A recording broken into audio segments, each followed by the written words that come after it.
Reza, waktu lagu Pica-Pica kamu viral di tahun 2024 gitu ya. Tuh kamu reaksinya gimana? Kan udah ciptain lagu banyak banget gitu. Itu gitu yang viral. Nggak nyangka kakak. Nggak nyangka. Tak pada jagoan kamu apa sebetulnya? Yang kau bilang, wah ini lagu pasti ini nih yang top. Ada dong pasti. Ada, semuanya pada doa kayak gitu. Semua lagu? Semua lagu. Kalau sudah mau upload pasti semoga ini viral, tapi nggak viral-viral. Ternyata pica-picanya yang viral. Ternyata pica-pica gitu. Dan itu termasuk yang didoain juga pastinya? Iya. Atau sebenarnya itu kayaknya, ini kayaknya biasa gitu? Iya sebenarnya juga biasa aja sebenarnya. Nggak nyangka. Dan ya? itu juga kita pergi syuting tuh apa adanya. Gimbalnya getar-getar. Oh, gimbalnya getar-getar. Justru itu yang bikin viral. Kameranya itu sampai kena angin laut, jadi kebasah kan, kan karat. Oh jadi karatnya juga. Kamu kan produktif ya? Sehari bisa bikin, satu lagi itu bisa bikin berapa lama?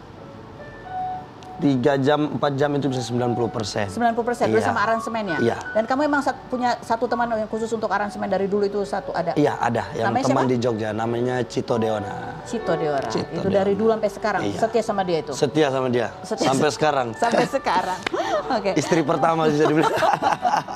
Oke, ini ada yang viral juga kemarin ketika kamu di sosial media begitu ya, ada banyak orang komen, terus kamu juga menanggapi tapi dianggap kayak, ih sombong amat ini Johan Reza. Coba kita lihat dulu videonya seperti apa berikutnya. Ada masnya di situ. Itu ada di situ, dia ada ya Mas. Johan, ketika kamu menanggapi itu kan terlihat kamu agak ada emosi kesal juga. Apa yang bikin kamu kesal tuh apanya? Sebenarnya tuh tidak kesal kakak, itu sebenarnya memang orang timur kan cara omongnya kasar toh. Iya tapi kan itu juga. Kamu ingin meluruskan, jadi apa yang bikin kamu pengen meluruskan tuh kenapa? Betul, lebih ke meluruskan, lebih ke supaya saya punya saudara ini dia orang tahu juga supaya dapat job juga. Situ. Iya, itu maksud saya seperti itu sebenarnya. Intinya itu. Saudara kan bilang, saya besar bukan karena lagu Tabala-Bala, kan ada kata-kata itu soalnya tuh. Iya. Itu kenapa? Sebenarnya itu tuh, sebelumnya saya sudah bilang sama si Silet Open Up ini, kakak kayaknya saya mau kasih goreng-goreng ini lagu kita ini. Karena kan lagi panas toh. Lagian pas lagu Tak Bola Bali naik kan ada lagu-lagu yang lain juga yang lagi naik. Jadi untuk mempertahankan dia punya posisi, jadi saya yang paling muda di situ dan saya paling disoroti toh waktu itu toh. Jadi saya harus goreng dia. Jadi saya goreng dia nih. Jadi tanggapan orang di luar kira saya ini sombong, bagaimana begitu. Jadi saya itu mah janjian aja sebenarnya. Iya, sebenarnya kita udah kok supaya lagunya rame terus. Iya, benar. Jadi kalau kita tunjukin foto ini gitu ya, kamu loh nih. Siapa tadi bilang kepala batu? Nah. Yang kepala batu yang mana? Nggak tahu lah ini. Kepala batu yang ini. Siapa? Ini yang begini tangan dua. Tapi kamu baik-baik aja masih atau pernah? Baik kakak, kita kemarin kita sepanggung sama Kak Jack. Nggak ada masalah ya? Nggak ada. Jadi ini hanya konten semata gitu ya? Iya benar. Tapi kalau yang dibilang kamu setelah makin terkenal jadi sombong, nggak pernah datang untuk cek sound, itu kenapa? Benar? Bukan, kalau itu sih lebih ke nggak tahu, kalau itu mau dijelasin panjang pula nanti. Kadang kan Juan kan kadang satu hari itu kan bisa 2 panggung toh. Jadi dari timur lanjut ke barat. Habis itu dari sini harus ke sana. Jadi waktu istirahat Juan kurang kadang. Jadi cek Sony kan sampai makan sampai 3-4 jam, kadang 5 jam. Karena harus tunggu artis lain lagi. Jadi Juan sempatkan waktu 5-4 jam itu untuk istirahat. Biar untuk sebentar malam, karena Juan kalau udah perform pasti harus all out. Habis. Jadi kadang pusing sampai tumbang. Itu orang yang nggak tahu. Kadang orang lihat dari depan saja. Mumpung lagi banyak ini, jadi kamu ingin ya bisa hadir semua. Iya betul. Tapi efeknya ya gitu dah ya. Iya, mau gimana lagi? Garuk kepala. Yang penting sehat dulu. Iya, penting sehat. Udah ada lagu yang terinspirasi dari itu? Kayaknya sudah ada. Oh sudah. Sudah ada, tinggal ditulis sedikit lagi.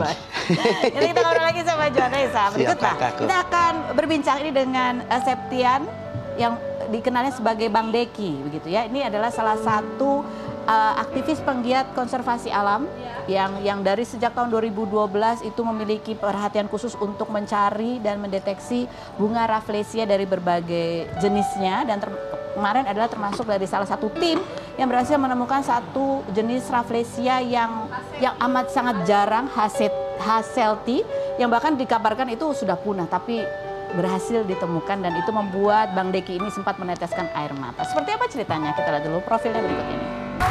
Baik, kita sudah bersama dengan Bang Deki. Ini kemarin juga sempat viral gara-gara unggahan dari akun Universitas Oxford begitu ya. Karena ini sempat gitu, Oxford dikritik karena tak cantumkan peneliti Indonesia di unggahan penemuan Rafflesia gitu ya.